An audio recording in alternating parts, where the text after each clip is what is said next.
très dur, où, à quelques heures de la publication des résultats des élections législatives et de l'élection présidentielle, un coup d'État a été effectué. Madame la Présidente, je voudrais rappeler que lors de la Deuxième Guerre mondiale, il y a eu ce qu'on a appelé la drôle de guerre, parce qu'on n'a jamais vu dans l'histoire de l'humanité une guerre comme celle-là. Et les historiens l'ont appelé la drôle de guerre. Madame la Présidente, en Guinée-Bissau, nous faisons face à un drôle de coup d'État. Parce qu'on n'a jamais vu un coup d'État pareil.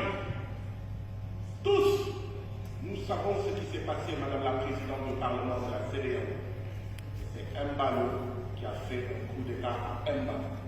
C'est Embalo qui a renversé Emba.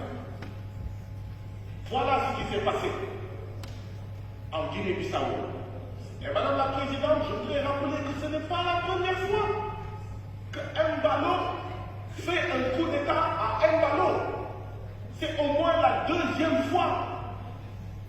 Et je l'ai dit ici dans le Parlement de la CEDEAO il y a plusieurs mois. La première fois que Embalo a voulu renverser Embalo, c'est quand il y a eu cette fameuse tentative de coup d'État qui a permis à Embalo de dissoudre l'Assemblée nationale de Guinée-Bissau. Je l'ai dit ici. J'ai dit, chers collègues, il faut qu'on parle au président Embalo. Parce que cette tentative de coup d'État sur laquelle il s'agrippe pour dissoudre l'Assemblée nationale de Guinée-Bissau, ce n'était pas une tentative de coup d'État. C'est lui-même qui l'avait orchestré. Et comme c'est passé, il revient encore. Mais cette fois-ci, ce n'est pas une tentative de coup d'État, c'est un coup d'État. Voilà à quoi nous avons affaire et nous ne devons pas laisser passer cela. Nous ne devons pas seulement dire nous condamnons le coup d'État. Nous devons dire nous condamnons le coup d'État de Embalo sur Embalo. Vous savez pourquoi? Si nous faisons que condamner un coup d'État, mais nous allons passer à côté. Parce que c'est Embalo qui, depuis le Congo, est en train de tirer les ficelles.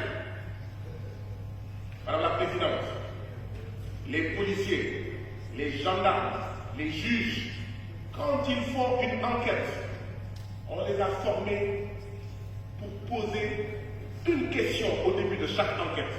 C'est de dire à qui profite le crime. Devant un crime, on dit à un policier, à un gendarme et à un juge de se poser la première question, à qui profite le crime. Nous, députés du Parlement de la CEDEAO, nous devons nous poser la question de savoir à qui profite ce coup d'État en Guinée-Bissau. Il ne profite pas à l'opposition.